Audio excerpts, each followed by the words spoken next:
Olá, boa noite a todos. Como prometemos ontem, anunciamos ontem no Instagram do Mutismo Seletivo Brasil, nós hoje vamos ter uma live com a Stephanie Dias falando sobre mutismo seletivo na adolescência. Tá? Tem sido uma pergunta muito frequente, muito recorrente, inbox, as pessoas têm perguntado muito.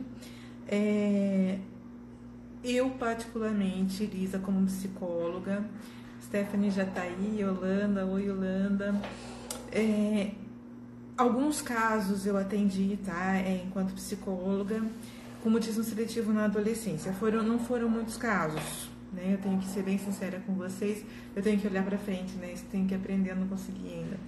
Então, não foram muitos casos ainda de mutismo seletivo na adolescência, mas alguns sim, né? Por volta dos 12, 14 anos, um pouquinho, às vezes, 15 anos de idade, né? Então, assim, se a gente pensar que as duas maiores modificações no desenvolvimento do ser humano são o nascimento e a adolescência, a gente tem sérias questões para pensar nesse processo que a gente sempre costuma falar, que é uma crise, né?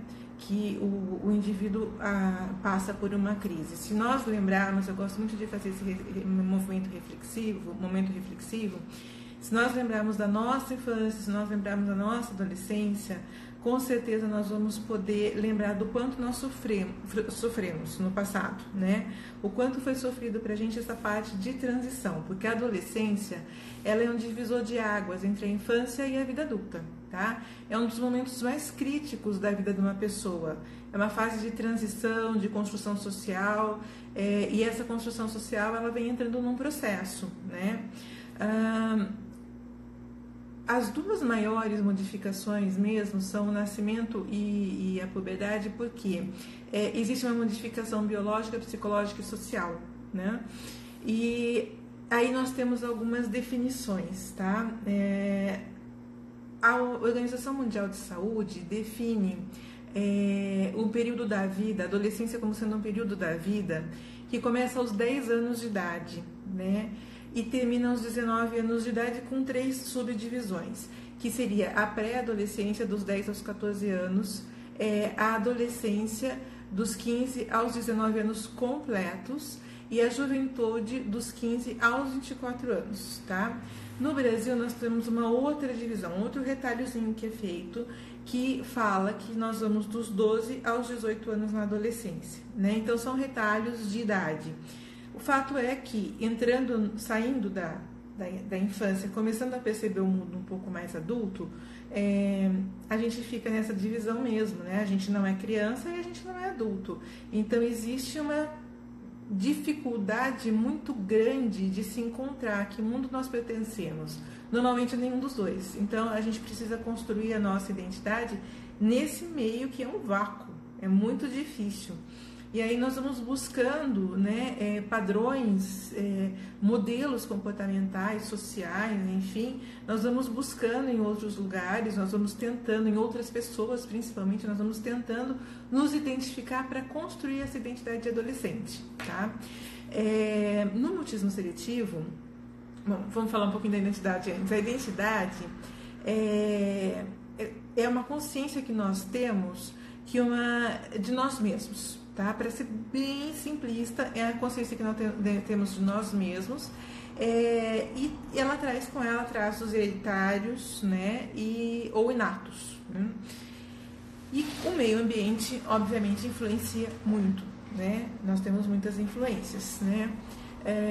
Temos severas modificações comportamentais, emocionais, psicológicas, corporais, um turbilhão de pensamentos, sensações e sentimentos que nos invadem, né? Eu acredito que eu possa dizer que cabe muito bem dizer aqui que a adolescência é um renascimento. E acredito que, inclusive, pelo que a Stephanie vai nos contar agora, para ela também, ela renasceu diversas vezes. Eu acho que pela leitura do livro a gente pode ver, ela renasceu diversas vezes, né? No mutismo seletivo, nós temos algumas preocupações, porque existem dificuldades de inserção social, maiores dificuldades na escola, dificuldades afetivas, dificuldades no trabalho, né? Porque muitas vezes os jovens precisam começar a trabalhar mais cedo, principalmente aqui no nosso país.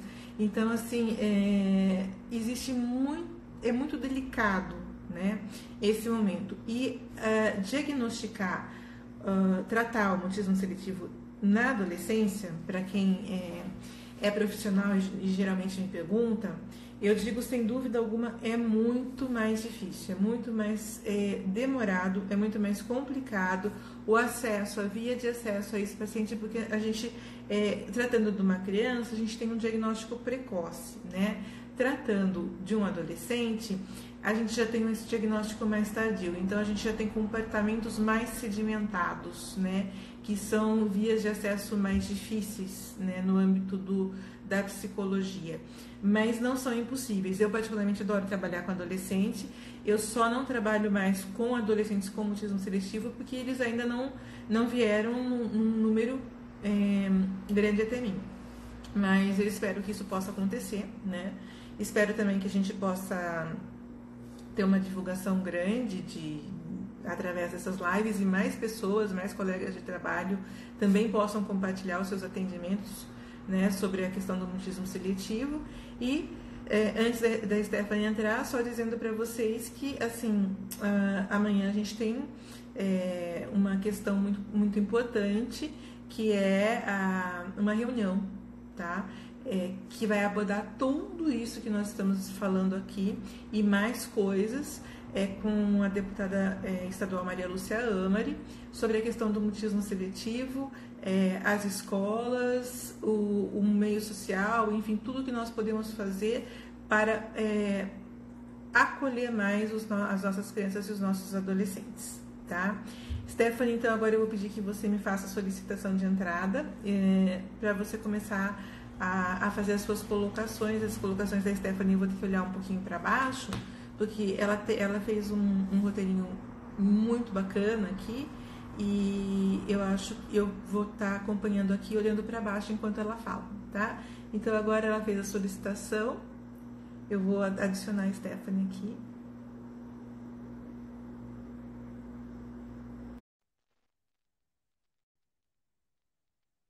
Acho que não, estou aguardando, tá? Apareceu aqui aguardando. Oi, Stephanie. Olá, doutora Elisa, boa noite a todos que estão online conosco. Primeiramente, eu quero agradecer por mais uma oportunidade de poder estar falando e sendo porta-voz do mutismo seletivo. E esse trabalho, ele realmente é muito grandioso, porque só podemos sair do silêncio se nós falarmos. E ao longo desse tempo trabalhando com o mutismo seletivo na adolescência, realmente é um assunto que mexe muito comigo. Porque, como a maioria de vocês sabem, eu venci o mutismo seletivo na adolescência, mas porque eu não tive também um diagnóstico precoce e eu passei por muitas coisas, principalmente na adolescência, que eu tenho certeza que poderiam ser de algumas formas amenizado ou até mesmo evitado. Eu quero também parabenizar a doutora Elisa pela belíssima introdução nos assuntos. Realmente entender toda essa parte teórica é muito importante para que a gente possa dar seguimento. E eu fiz um roteirinho falando um pouco sobre o mutismo seletivo na adolescência. Esse roteiro ele é muito baseado no que eu vivi. Eu sei que temos poucos relatos, né, de adolescentes e adultos com mutismo seletivo. Eu vejo que tem muita criança aí com diagnóstico, mas eu já encontrei pessoas que são adolescentes, pessoas que às vezes vão nas minhas palestras e falam: Poxa, até hoje eu tenho dificuldade, eu acho que talvez eu possa ter tido mutismo seletivo, que na época não era tão divulgado como hoje. E a primeira grande dificuldade do mutismo seletivo na adolescência, para mim, foi a questão da interação social. Quando criança, eu não tinha muita noção do que era o mutismo seletivo na minha vida e o que aquilo ia fazer de mim. A infância realmente é um momento onde nós formamos a nossa personalidade. E quando eu cheguei na minha adolescência sem falar, eu me olhava para o espelho e eu não me reconhecia. E isso é algo muito duro, porque eu sabia que eu falava em casa, Eu fazia as coisas em casa e quando eu chegava na rua, quando eu queria falar com as pessoas e ser eu mesma, eu não conseguia. E eu pensava, afinal, quem sou eu? Por que que eu sou uma pessoa dentro de casa? Porque eu sou outra pessoa fora de casa. E eu sentia muita falta da questão de, por exemplo, ter amigos, a questão de ter sonhos, querer ter uma profissão, pensar talvez no futuro, poder ter uma família, ter um casamento. A doutora Como a fez Stephanie uma... está longe, voltou. A gente tem às vezes alguns breaks na transmissão, né? Mas ela vai provavelmente a transmissão fique assim durante toda a live, mas ela vai e volta, né? Talvez às vezes a gente desligue e volte, mas É, fiquem tranquilos. eu acho que eu tô com um probleminha aqui de conexão. Já restabeleceu? Já restabeleceu. Ah, que bom. É, como eu estava dizendo, a doutora Elisa, ela disse algo que é muito importante, que eu havia pensado nisso minutos antes de começar a live. O mutismo seletivo, quando você se trata na infância, eu acredito que tem muito poder, mas na adolescência, eu acredito que o tratamento tenha que ser diferenciado, porque na adolescência eu sentia mais necessidade de falar dos meus sentimentos e de fazer a minha própria descoberta da minha personalidade para o meu futuro. E é algo que eu sinto que faz muita diferença, porque eu coloquei aqui dificuldades sociais, questões de amizades, questões de bullying. O bullying, ele deixou muitas marcas na minha vida. Eu passei toda a minha infância estudando com as mesmas pessoas, com a mesma turma, e sempre tinha aquelas brincadeiras, ah, é a mudinha, ah, ela não fala. De alguma forma, aquilo foi me rotulando. E a cada dia, desde pequenininha, que eu passava em silêncio, era como se eu estivesse colocando um tijolinho e foi subindo uma parede. Só que essa parede, ela na adolescência já era um muro muito grandioso e aos meus olhos muito inalcançável. E eu acredito que esse seja o maior desafio para se tratar mutismo seletivo na adolescência, porque são muitos anos e são muitos bloqueios que foram gerados.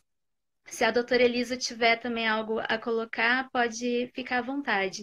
E a questão da descoberta da autoidentidade foi algo que eu não tive. Eu percebi que o medo, ele sempre me acompanhava. E eu tinha muito medo de mudança. E você passar pela transição de infância, adolescência, vida adulta, com medo de mudar, é muito difícil. Eu lembro de alguns fatos que eu vou estar compartilhando com vocês. Por exemplo, eu tinha medo de cortar cabelo, eu tinha medo de trocar de roupa quando mudava a estação, porque eu não queria ser o centro das atenções, eu não queria que as pessoas olhassem para mim. Então, de alguma forma, na adolescência, eu me sentia infantilizada. Eu não andava como as minhas amigas andavam. Eu não me comportava como as minhas amigas se comportavam. Então, isso foi me tirando desse meio social cada vez mais.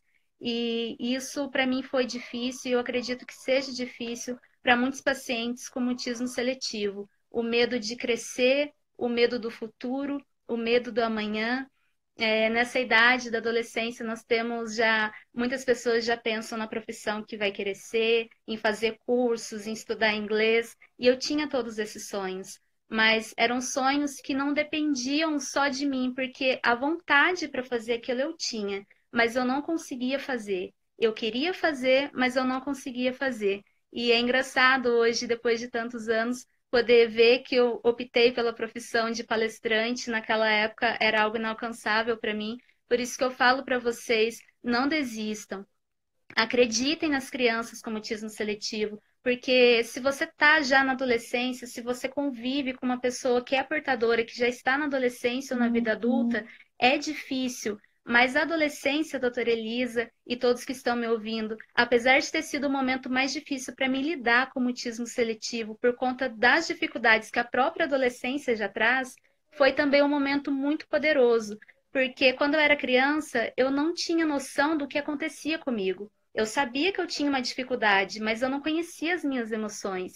Eu não conhecia muitas coisas a respeito do mutismo seletivo, que na época nem foi me apresentado, porque muitos psicólogos desistiram do caso, achavam que era birra por eu ser filha única, ou estava querendo chamar atenção. E ao longo dos anos, eu perdi a vontade de frequentar terapias, eu fiquei muito bloqueada. Então, quando chegou nessa fase de adolescência, eu senti um poder muito grande na minha vida. Quando finalmente eu cheguei aos 13 anos, eu olhei para o meu futuro, olhei para frente, eu pensei, se eu não fizer algo por mim mesma, eu acho que eu nunca vou sair do lugar, porque ninguém está conseguindo me ajudar. Então, apesar de ter sido a fase mais difícil, foi a fase que eu pude trazer esse empoderamento para mim, que não foi fácil. Ele foi a base de construção. Eu sempre falo a respeito das hienas. No meu livro, eu falo aquele desenho do Lip e do Hard, que tinha aquela hiena que falava: ó vida, ó azar, ó céu. E aquelas vozes, elas ecoavam na minha mente. Então, quando eu pensava, eu vou começar a falar na escola, aquelas vozes vinham e falavam: ah, mas a sua voz não é bonita, eles não vão te aceitar. Você já passou 13 anos aí em silêncio, vai falar agora para quê? Já perdeu a sua infância, já perdeu tantas coisas. E eu tive que, de alguma forma, parar de alimentar o meu medo para alimentar a minha coragem para conseguir falar apesar do meu medo. E você conseguir fazer essas transformações sem uma terapia, sem um profissional do seu lado, sem um tratamento, sem o auxílio da família, é algo muito difícil. Então, nós temos que abrir os olhos a respeito do mutismo seletivo, nós temos que tratar das crianças, nós temos que tratar dos adolescentes. E uma coisa que a doutora Elisa sempre menciona, que eu acho que é muito importante, é a prevenção de recaída, porque nós não temos aí, né, muitos relatos de pessoas que já são adultas e já possam trazer dados para nós, mas eu acredito que o mutismo seletivo, ele é uma ansiedade que é muito paralisadora e ele precisa ser tratado na infância e precisa ter um cuidado muito especial. E algo que mudou a minha história de vida, quando eu passei pelo mutismo, eu pensava, no dia que eu conseguir falar, a minha vida vai mudar. E eu acredito que é o pensamento de todos os portadores, porque sonha com um dia que vai conseguir falar.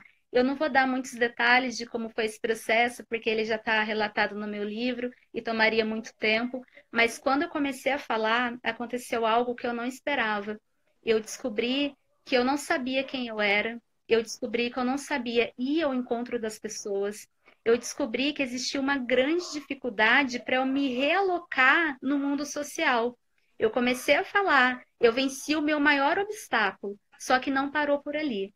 Então, eu comecei a falar com 13, aos 15 anos eu comecei a ter depressão, aos 16 anos tinha crise de pânico, fobia social, e isso foram resquícios de um tratamento que não aconteceu de uma forma eficaz. São resquícios de coisas da minha infância que não foram tratadas.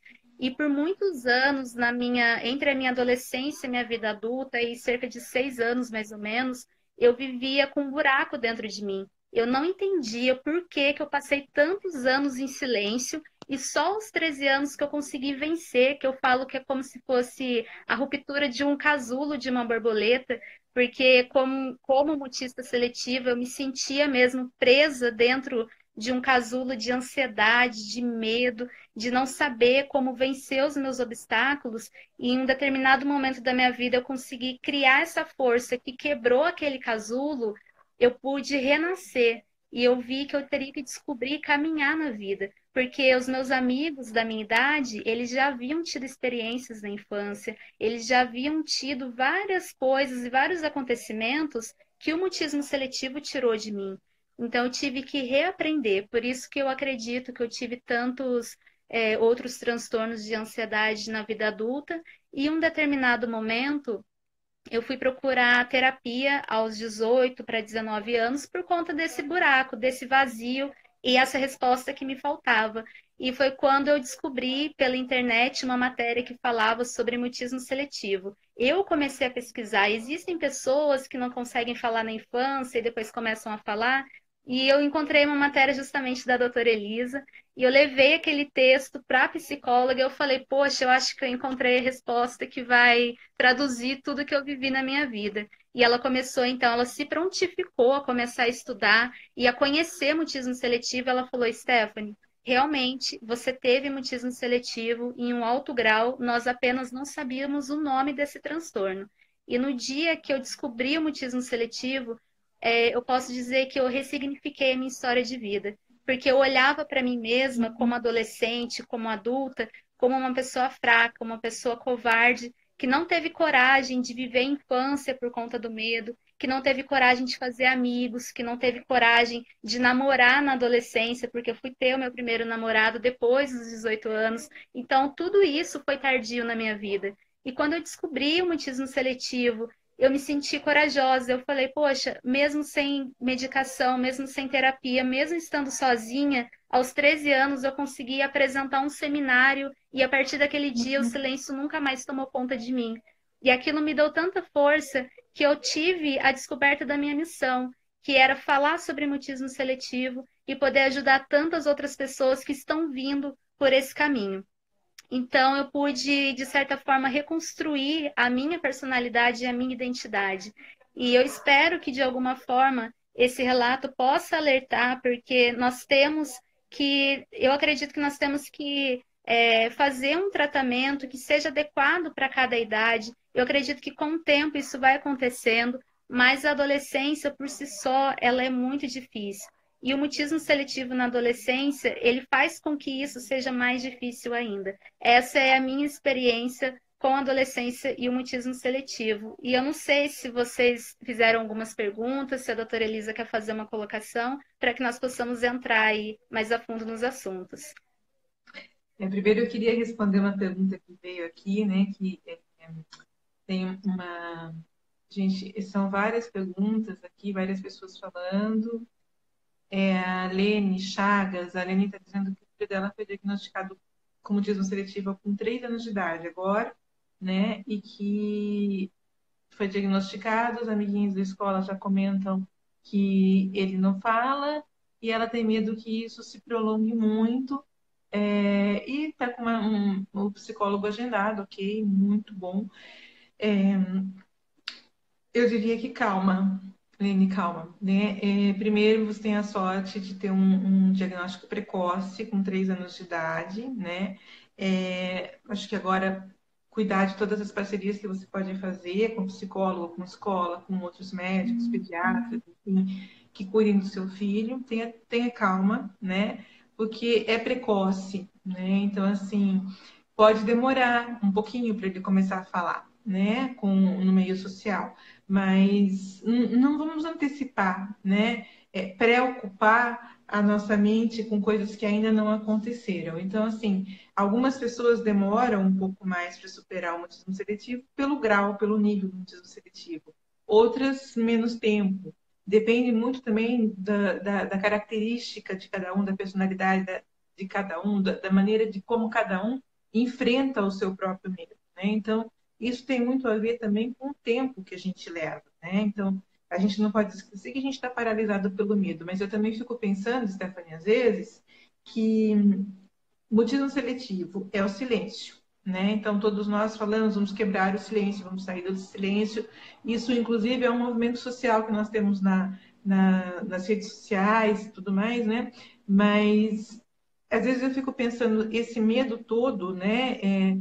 O quanto que ele não está sendo necessário para que o indivíduo se proteja socialmente, para que o indivíduo se proteja na família, para que você cria defesas e proteções em relação a você mesmo, né? Obviamente que você quer falar, mas o silêncio nos traz quantas leituras a gente não tem do silêncio, né? Quantas coisas a gente pode ler, né? Quantas a gente pode entender quando a gente fica em silêncio.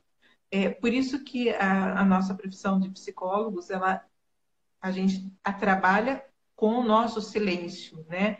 Para poder ouvir o outro, para o outro ter um eco dentro de nós. Né? Então, o silêncio tem muitos significados. Então, depois de vencido o mutismo seletivo, eu acredito, Stephanie, que você tenha tido assim vários ressignificados na tua vida.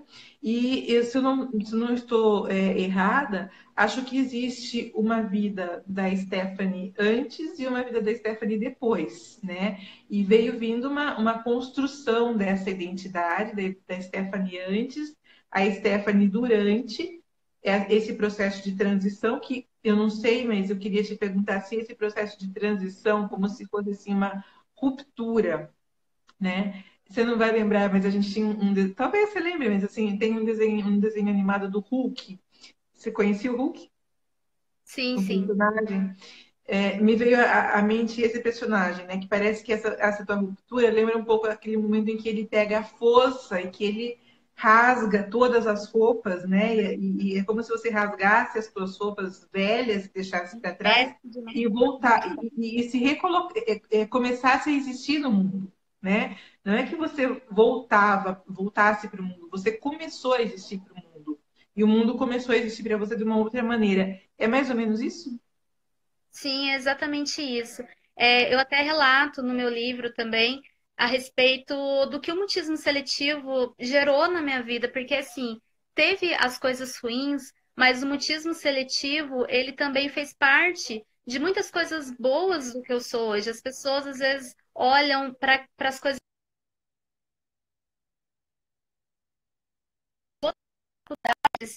que nós passamos, apesar de todas as dificuldades que nós passamos na nossa vida, cabe a mim decidir vencer e ser maior do que aquilo e usar todo aquele problema, toda aquela carga, toda aquela dificuldade ao meu favor ou não. E isso não é fácil, mas assim, eu aprendi a prestar atenção, eu aprendi a ouvir mais do que falar, eu aprendi muitas coisas que hoje eu sou grata a esses anos de silêncio. O silêncio ele também me ensinou e o silêncio ele me possibilitou e me possibilita ser quem eu sou hoje, a ter empatia, a compreender as coisas. Então nada na nossa vida é perdido e tudo isso ele realmente pode ser ressignificado, como você disse. Acho que agora a gente pode esperar algumas perguntas chegarem, né, em relação às pessoas. Eu vi uma pergunta aqui, eu peço desculpa porque passou rápido, eu não peguei o nome, mas falava a respeito da questão de mau humor, se eu me sentia mal-humorada. E eu acho que isso está muito ligado também a questões de ansiedade, porque assim, eu era muito mal-humorada, principalmente quando eu estava dentro da minha casa, porque como eu passava muito tempo, com ansiedade, querendo falar sem conseguir. E eu, quando chegava em casa, eu sabia que eu podia explodir, que eu teria que, de alguma forma, colocar para fora aquele sentimento e toda aquela luta que eu passava. Então, eu me sentia, assim, mal-humorada, a pessoa que me fez essa pergunta, mas eu acredito que isso seja também, eu não sei, a doutora Elisa pode complementar, mas seja uma manifestação, do que nós sentimos e da falta de controle de todos esses sentimentos, porque é uma mistura de sentimentos muito forte. E eu vejo que para crianças, principalmente, é muito difícil de poder lidar com tudo isso. Uhum. Na realidade, sim, né? Porque assim, você faz uma carga de sentimentos, né? Uhum. Geralmente sentimentos negativos, porque você está relatando aqui que você queria bullying, que você queria, mas não conseguia falar. Você era o centro das atenções, você não queria ser, você não queria nem que a estação mudasse para que você não precisasse mudar de roupa, né? Enfim, você não queria ser o centro das atenções, né? Isso é, é fato para a maioria das crianças e adolescentes com autismo seletivo, né? Então, obviamente, isso mexe no teu humor. Com certeza, isso te deixa ou mais para baixo, com o humor mais deprimido, ou às vezes você chega em casa até poderia ter estar chegando em casa mais eufórica, até como uma reação contrária a tudo que você estaria vivendo, né? Sim, Então, exatamente isso. era exatamente isso. É. Era, né? Então, assim, claro, pode sim, podia ser perfeitamente normal que você vivesse momentos de mau humor, né? Isso É. é, Então, ainda mais estão porque é perguntando com quantos anos eu descobri mutismo seletivo. assim, Eu disse um pouco no relato, eu descobri mutismo seletivo com cerca de 19 anos, que foi quando o livro Gritos do Silêncio, que está aqui comigo, foi quando esse livro começou a nascer. Foi o ano que eu descobri mutismo seletivo. Eu fui curada aos 13 anos, de 13 para 14 anos, mas eu me curei sem diagnóstico, eu me curei sem saber o que era mutismo seletivo. Eu moro numa cidade muito pequena, tem muito pouca informação, muito pouco acesso a informações. São poucos profissionais que atuavam aqui na época de psicólogos e psiquiatras. Tinha que me deslocar a outras cidades e era um processo muito difícil, ainda mais com tanta falta de informação há cerca de 10 anos atrás. E eu vejo que apesar desse caminho estar sendo a poucos passos, ele está sendo grandioso, porque hoje nós temos a mídia social que nos permite aí compartilhar, que nos permite falar e poder cada vez mais dar espaço para o mutismo seletivo. E algo que eu sempre falo, eu falo no meu livro, eu falo nas minhas palestras, é a respeito do protagonismo de vida. Quando você deseja ser protagonista, eu me sentia, quando eu olhava assim para minha vida, é como se eu visse um palco na minha frente. Em cima desse palco existia uma Stephanie que falava, uma Stephanie que brincava, uma Stephanie que sonhava em fazer faculdade, que sonhava em ter uma família. E eu sentava na plateia desse palco. Eu olhava para o palco, eu tinha medo de ir lá e viver aquilo. Então, o protagonismo de vida, eu quando comecei a enfrentar as barreiras do mutismo seletivo, eu criei na minha cabeça, eu até no livro dou o nome da personagem Suzy, eu criei uma pessoa na minha cabeça que era eu que conseguia fazer aquelas coisas. Então, isso realmente me trouxe um certo empoderamento, como você falou a respeito do Hulk, né, que ele se transformou, ele era a mesma pessoa. A mudança foi dentro dele. E o mutismo seletivo, a mudança da cura é dentro da gente. Por isso que eu falo para tantas mães, tenham paciência, porque a criança ela quer falar e ela vai conseguir falar. Só que essa força, para cada um, tem um tempo para acontecer. E para uns é mais rápido, para outros não, mas essa força ela vai surgir. E quando ela surgir, vai ter esse rompimento do momento que eu posso dizer que pude sair do papel de telespectadora da minha vida para ser a protagonista da minha própria história. Eu tenho sim, para pessoas que perguntam aí para mim, eu vi que teve uma pergunta a respeito de ansiedade, se eu tenho dificuldades. Eu sou sim uma pessoa tímida, isso já é característico meu, da minha personalidade. Eu venho de família que os pais também são super tímidos, acho que tem uma certa influência. E apesar da minha timidez, hoje eu consigo fazer as coisas. Apesar da minha dificuldade, hoje eu consigo enfrentar e domar aquilo. Então, acho que isso até é uma característica que diferencia a timidez do mutismo seletivo, né? Que é uma dúvida que sempre surge aí também. Porque o mutismo seletivo, ele é paralisador. Agora, a timidez, você consegue, Uhum. apesar de da sua personalidade, você consegue fazer as coisas. Então, o protagonismo de vida foi algo assim que me empoderou muito a fazer essa ruptura na minha história. É interessante você falar sobre a timidez, a gente sempre tem que falar, né? Porque, via de regra, os pacientes com mutismo seletivo, ele tem uma personalidade mais inibida, tá? Por outro lado, quando você é tímido, né? Vamos imaginar que uma criança vai fazer, vamos imaginar que uma criança vai fazer uma compra numa doceria. Uma criança tímida, ela pode falar baixinho, ela pode demorar para falar, mas ela não vai congelar, né? A criança com mutismo seletivo, ela não consegue fazer essa compra, tá? Ela fica parada, fica congelada. Depois de muito trabalho, ela pode começar a fazer isso, né? Ela não, a criança com mutismo seletivo, ela quer falar, mas ela não consegue porque ela tem medo, né? Medo de falar, né? É uma fobia de comunicação também, que a gente está falando, né? A criança tímida, não, ela tem amiguinhos, ela tem um ou dois amiguinhos, a com autismo seletivo quer ter, ela quer levar para casa dela, ela quer convidar, ela quer que aqueles amigos façam parte da vida dela, mas ela não consegue, né? Ela pode, às vezes, até os pais podem promover a ida até a casa, que é uma das coisas que a gente faz no tratamento, né? Solicitar que os pais levem alguns amigos até a casa, mas a gente tem que ter muita paciência, porque às vezes as crianças não conseguem, no primeiro momento, falar, né? E isso é muito delicado, né? E é uma questão, por quê? Porque envolve medo. O mutismo seletivo, ele está envolto em medo. E medo todos nós temos, né? Ele é comum. É uma maneira de nós nos defendermos, nós nos protegermos. Mas o medo, quando ele começa a ficar numa escala muito intensa, ele já não é mais tão comum assim, ele já não é tão desejável, né? Um pouquinho de medo é desejável para todos nós, mas quando ele começa a assumir níveis desproporcionais, aí ele já fica patológico, como a questão do mutismo seletivo. Medo do desconhecido, todos nós temos, porque tudo que é novo traz medo, né? Então, alcançar, a possibilidade de você alcançar e ter essa ruptura com o teu passado e alcançar um momento presente, que é onde você está falando, que é onde você está se comunicando, que é onde você saiu da plateia, Stephanie, foi para o palco, é assim, demanda muita energia psíquica, né? Então, não é um movimento fácil, não é um movimento tranquilo de ser feito, exige muito esforço, né? Como você ficou ali observando, você queria, né? Mas você não conseguia, né? Você não podia realizar, até o momento em que você conseguiu realizar.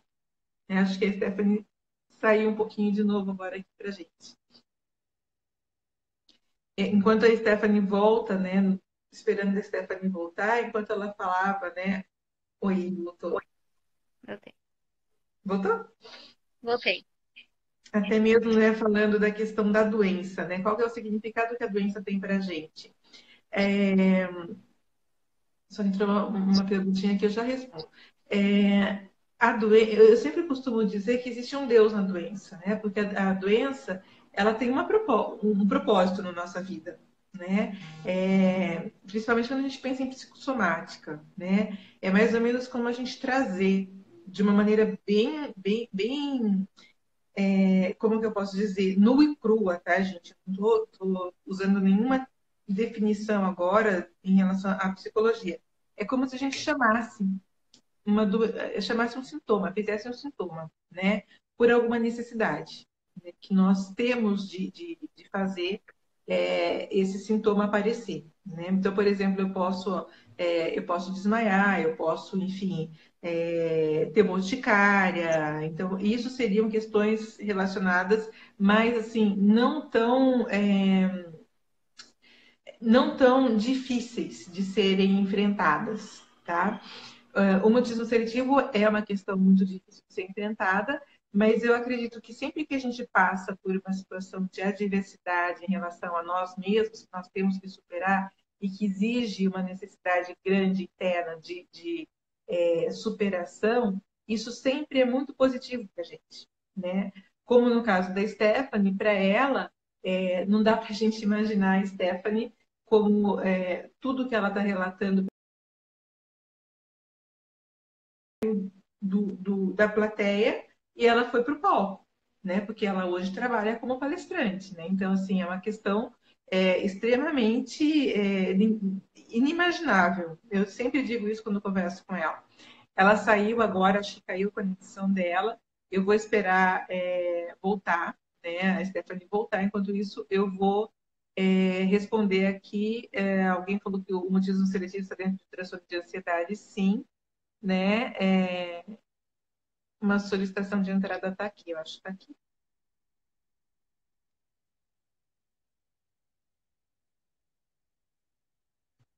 Agora vai entrar.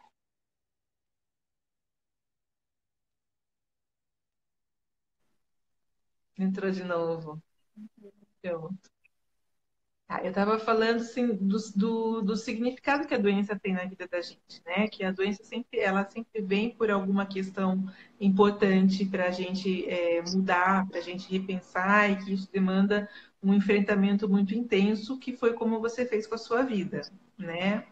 E eu não sei se tem mais alguma pergunta aí para você responder. Eu vi uma pergunta aqui, doutora Elisa, se não me engano foi da Dene. Ela perguntou: mutismo seletivo é medo do quê? É medo de aceitação? A gente sempre fala que o medo ele rege muito o mutismo seletivo, né? O sentimento de medo ele toma conta. eu vou dizer por mim, eu não sei se existe aí essa definição, mas para mim, eu não tinha medo da minha voz. No meu caso, eu não tinha problema com a minha voz, eu não achava a minha voz feia, mas eu tinha Hum, medo das pessoas, eu tinha medo de não agradar as pessoas, eu tinha medo de não ser o que as pessoas esperassem de mim, eu tinha, assim, uma questão crítica muito forte a meu respeito. Eu era uma pessoa assim totalmente perfeccionista, muito perfeccionista mesmo. Eu tinha que fazer e refazer as coisas várias vezes. Então, assim, era medo de não conseguir fazer parte e pertencer ao mundo social. Isso foi o que eu hum. enfrentei. Eu não sei se isso é generalizado, mas no meu caso eu não tinha medo da voz, eu tinha medo da questão social mesmo. Não sei se isso responde à dúvida da Dani. Não, e essas questões que você enfrentou, mais algumas outras questões, né? A gente vai avaliando quais são as questões, quais são os medos, né? Que as crianças enfrentam, né? E o da Stephanie se apresentou de uma maneira diferenciada. Né? Então, não necessariamente, para um diagnóstico de mutismo seletivo, não necessariamente a gente precisa ter os mesmos sintomas para todas as crianças e adolescentes. Não. Mas, como a Stephanie está falando, existe o medo. O medo, sim, o medo é uma questão muito potente, muito presente no mutismo seletivo, que é o que leva à ansiedade, que é o que leva ao pânico, muitas vezes, que são comorbidades associadas, né? Mas não necessariamente a gente segue a mesma ordem para todo mundo, né? Somos diferentes. A questão do mutismo seletivo não é idêntica para mim, para a Stephanie, para o João, para a Maria. Ele se apresenta de maneiras diferenciadas. Tá? Acho que tem aqui. A minha filha tem a Elisa, tá? A Elisa, minha filha tem 9 anos, foi diagnosticada, sumiu para mim aqui. Foi É, diagnosticada com mutismo seletivo, faz terapia semanalmente há 4 anos. Já tivemos avanços, estamos caminhando com muita paciência. Isso. Eu acho que o ponto-chave, né? É o conforto para a criança se sentir confortável, adolescente se sentir confortável, e os pais terem paciência, porque esse é realmente o ponto de partida. A gente só vai conseguir o sucesso quando a gente tiver essa gama de interações, né? Quando os pais estiverem em sintonia com eles próprios, em sintonia com a criança, e aí a gente consegue sim a vitória, porque, como eu sempre digo nas lives e, enfim, nos textos que eu escrevo, as crianças, os adolescentes, eles fazem uma leitura da gente que não é nem um raio-x, é uma ressonância magnética. Eles pegam todos os nossos sentimentos e eles percebem muito antes daquilo. Ah, mas você está triste? Não, de jeito, não estou triste. Hoje não aconteceu nada de jeito nenhum.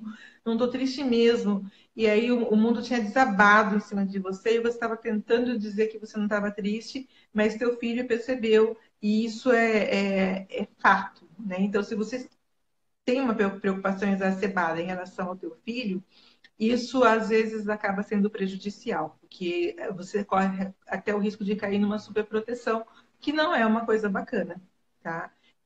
Não é superprotegendo que a gente vai conseguir fazer com que as crianças vençam, né? Stephanie, você tem alguma coisa com você? é, eu estava lendo aqui uma outra pergunta, eu acabei perdendo aqui. Deixa eu ver se eu encontro. Bem, desculpa, eu estava lendo aqui, só que passou rápido e eu acabei perdendo. Mas falaram que a respeito do medo, que era isso mesmo, o medo da aceitação, o medo das pessoas. E eu acho que o medo, para mim, era muito forte, porque, como eu disse, eu não me conhecia, eu não sabia quem eu era, o que eu tinha para oferecer para as pessoas, o que eu tinha dentro de mim. E eu acho que isso faz com que a gente tenha mais insegurança. De certa forma, eu não conseguia me encontrar comigo mesma. Eu ficava perdida em meio a tantas emoções e tantos sentimentos acontecendo que era como se eu não conseguisse acessar o meu interior e falar, poxa, eu consigo, eu posso ser agradável, eu posso falar Se eles não gostarem do que eu vou dizer, tudo bem. E isso é o que tem que ser trabalhado, né, passo a passo na construção dessa personalidade. Stephanie, posso eu fazer uma pergunta para você? Né? Sim, com certeza. Quando você descobriu junto com a sua psicóloga, né? Quando você levou para ela o seu diagnóstico, que ela aceitou, né? Como que você se sentiu nesse momento, né? Quando você teve que a palavra é uma coisa muito importante na vida da gente, né? A definição é uma coisa, a definição das situações, das coisas, é muito importante para a gente. Isso dá um sentido muito grande para a nossa vida. Quando a gente está na indefinição, o sofrimento é muito maior. Acho que Uhum. agora caiu o tempo. Oi, Etel, Eu, você escutou? eu consegui ouvir. Eu posso dizer assim, E não depois, me como que importa, você se sentiu, né? eu não me importo de abrir esse sentimento com vocês. Nesse momento da minha vida, eu comecei a tentar buscar profissões, eu comecei a trabalhar, eu começava a trabalhar, daí eu tinha às vezes crises de ansiedade no emprego e eu saía. E assim, algo que o mutismo seletivo me trouxe, eu sempre fui uma pessoa assim muito desafiadora. Eu sempre busquei por desafios, eu tinha uma inteligência um pouco até precoce para minha idade. Então as pessoas julgavam até às vezes e falavam: Nossa, você é tão inteligente, você ainda não está na faculdade, você ainda não está em um bom emprego. E eu comecei nessa época, desesperadamente, querer provar para mim e para os outros que eu era uma pessoa normal e que nada do que eu passei na minha infância e na minha adolescência tinha me prejudicado. Mas isso não era possível, porque eu entrava no emprego, eu perdi emprego, eu entrava numa faculdade, eu tive que trancar a minha primeira faculdade por conta de fobia social. Então, assim, é duro, mas eu posso dizer que eu estava no fundo do poço, literalmente. Não tinha explicação para o que eu estava passando. Eu precisava dessa resposta, eu precisava ressignificar a minha história, porque eu não entendia todo aquele sofrimento, eu não entendia o porquê de toda aquela ferida ainda estar aberta. Porque eu acredito que a cura ela acontece quando você consegue falar sobre a sua dor, quando você consegue usar tudo que você passou ao seu favor e em benefício de outras pessoas. Então, quando eu ouvi mutismo seletivo, eu comecei a procurar por você, porque você era autora do artigo, eu encontrei seu e-mail, encontrei a página Mutismo Seletivo Brasil, e eu, a partir daquele momento, não me senti sozinha. E aquilo foi como um abraço na minha vida. Eu fui acolhida a partir daquele momento. Às vezes eu escuto as mães falando: eu não quero dizer para o meu filho que ele tem mutismo seletivo para não dar rótulos, para não falar sobre termos. E eu acho que isso é importante sim, porque uma palavra, o nome de um transtorno, ele teve poder de ressignificar a minha história. E é aquilo que eu falei para vocês uns minutos atrás. Eu me sentia covarde e a partir daquele momento eu percebi que tinham tantas pessoas que estavam vindo pelo mesmo caminho que eu havia passado, e eu comecei a buscar então alguma forma de poder voltar por esse caminho e poder ajudar quem está chegando agora, tantos pacientes que estão recebendo diagnóstico e tantas coisas que nós ainda temos que fazer em prol do mutismo seletivo. Então, descobrir o transtorno deu para mim, é como se tivesse me dado a vida de volta. A primeira vez que isso aconteceu foi quando eu falei a primeira vez na escola. Eu senti o poder nas minhas mãos de viver. E o segundo momento mais importante da minha vida foi quando eu conheci o mutismo seletivo, já com 19 anos. Mesmo com 19 anos, né? Quando você teve o nome, quando foi confirmado, é, você não achou que essa descoberta foi tardia na sua vida? Foi. Eu considero que foi muito tardia. Eu comecei a pensar em que tudo poderia ter sido diferente. Talvez se eu tivesse encontrado profissionais como você, que eu acho interessante o nosso encontro, porque quando você começou a tratar o mutismo seletivo, foi justamente na época que o mutismo seletivo nasceu na minha vida, com 3 anos de idade. E passaram-se quase 20 anos para a gente se encontrar, e isso mostra, né? E é um alerta para nós da importância de darmos passos com mutismo seletivo, porque embora seja divulgado, ainda a gente está a passos pequenos perto da realidade que nós vivemos. Então, assim, eu senti que foi muito tardio. mas como já tinha acontecido tudo, já tinha passado tudo, eu comecei a não olhar, e até tive auxílio da minha psicóloga, de não olhar para o que eu perdi, para todas as coisas ruins, mas tentar, com aquilo nas minhas mãos, pensar, e agora? O que eu posso fazer? Eu já não posso mais chorar pelo leite derramado, porque infelizmente eu não encontrei pessoas que puderam me ajudar, mas naquele momento eu poderia, então, de alguma forma, transformar o que eu estava sentindo. Mas sim, foi muito tardio. E eu acredito que se eu tivesse tido diagnóstico precoce, eu teria sido poupada de muitas coisas ruins, principalmente, por exemplo, depois que eu descobri o mutismo, eu nunca mais tive problemas com depressão, com síndrome do pânico, com crises de ansiedade em graus elevados. Eu estava já fazendo utilização de medicação nessa época e eu consegui me livrar dos remédios depois que descobri o mutismo seletivo. Então, isso para vocês verem o poder que essa carga ainda exercia na minha vida. Então, se eu não tivesse encontrado essa resposta, com certeza hoje eu não estaria aqui participando dessa live e eu não estaria falando com vocês.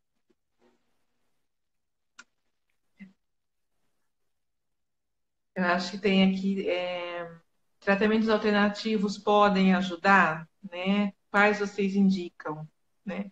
Você fez algum tratamento alternativo, Stephanie? Não, eu não tive acesso a nenhum tratamento. Eu não sei, na época que eu fiz terapia, eu fiz muitas sessões, eu passei na mão de muitos profissionais.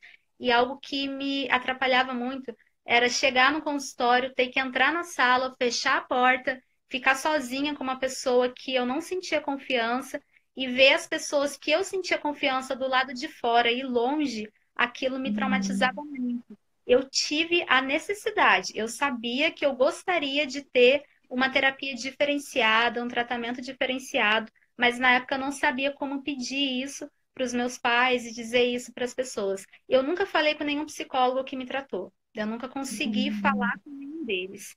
Não tinha essa troca e a questão do psicólogo é uma questão muito de empatia. Como eles não Sim. compreendiam o que eu passava, eu também não conseguia me abrir e me soltar com eles. Então eu não tive terapia alternativa, e eu acredito que isso tem que existir, principalmente nos casos de mutismo seletivo. Precisa, né, ter essa adaptação às necessidades do portador de mutismo seletivo. Uhum.